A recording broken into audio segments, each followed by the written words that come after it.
হযরত ওমর ফারুক রাদিয়াল্লাহু তাআলা আনহু যেদিন দুনিয়া থেকে বিদায় নিয়েছেন, ইন্তেকাল হয়েছে, ইন্তেকালের পরে সাহাবায়ে কিরাম হযরত ওমর ফারুক রাদিয়াল্লাহু তাআলা আনহুকে গোসল করাইছেন। গোসলের সময় দেখে শরীরের ভিতরে, পিঠের ভিতরে দাগ দেখা যায়, রক্ত জমাট বাইদা আছে শরীরের ভিতরে, কালো কালো দাগ পড়ে আছে, কালো কালো দাগ। খলিফাতুল মুসলিমিন হযরত ওমর ফারুক রাদিয়াল্লাহু তাআলা আনহুর শরীরের ভিতরে দাগ কেন? আব্দুল্লাহ ইবনে ওমর রাদিয়াল্লাহু তাআলা আনহুকে ডাক দেওয়া হইল। আমিরুল মুমিনিন খলিফাতুল মুসলিমিন হযরত ওমর ফারুক রাদিয়াল্লাহু তাআলা আনহুর শরীরের ভিতরে দাগ দেখা যায় কেন? কিসের দাগ? শরীরের ভিতরে কিসের দাগ? যদি এই কথাটা বুঝতে চান, আপনারা এই বিষয়টা যদি জানতে চান, তাইলে আমার সাথে আপনাদের ঘরে আসতে হবে। ঘরে আসেন, তাইলে আপনাদেরকে আমি বুঝাইয়া দিব।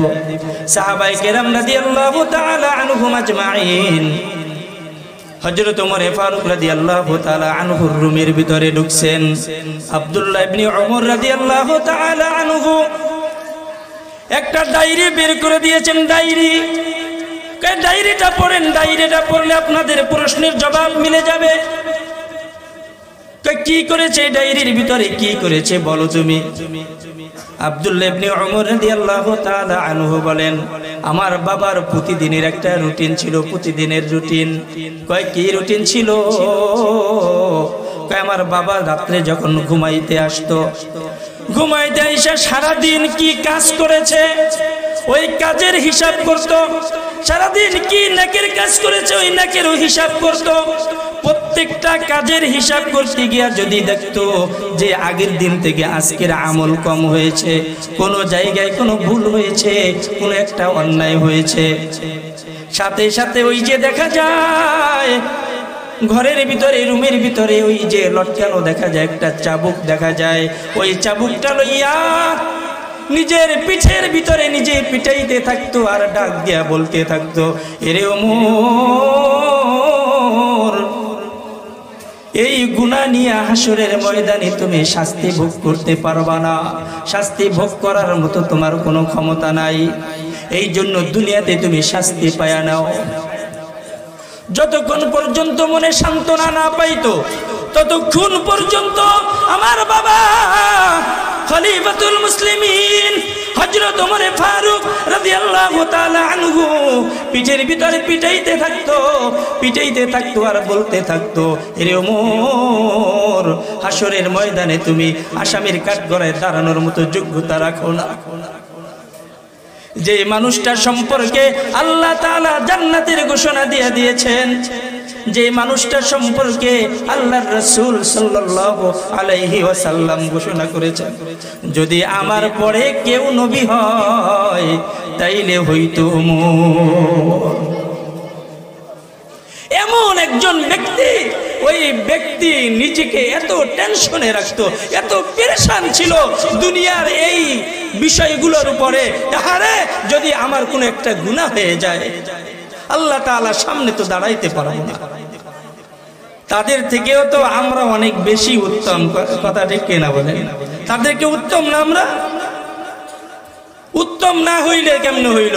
কই আমাদের তো কোনো টেনশন নাই, গুনাহ করতেছি, ব্যবসায় ভেজাল করতেছি, সুদ খাইতেছি, ঘুষ খাইতেছি, জুলুম করতেছি, নির্যাতন করতেছি, পরক্রিয়া করতেছি, স্বামীর অজান্তে গুনাহ করতেছি, স্বামী স্ত্রীর অজান্তে গুনাহ করতেছে, সন্তান মা বাবার অজান্তে গুনাহ করতেছে, ভাই ভাইয়ের অজান্তে গুনাহ করতেছে, চাচা ভাতিজার সম্পদ নষ্ট করে খাইতেছে, ভাতিজা চাচার সম্পদ নষ্ট করে খাইতেছে, বাবা মা সন্তানের হক নষ্ট করতেছে।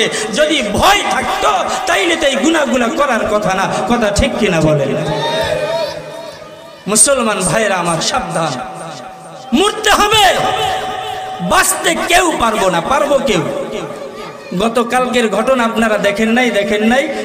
অনলাইনে খবর প্রচার হয়েছে, বরিশাল নতুল্লাহ বাজারের ঘটনা, স্থানের ভিতরে।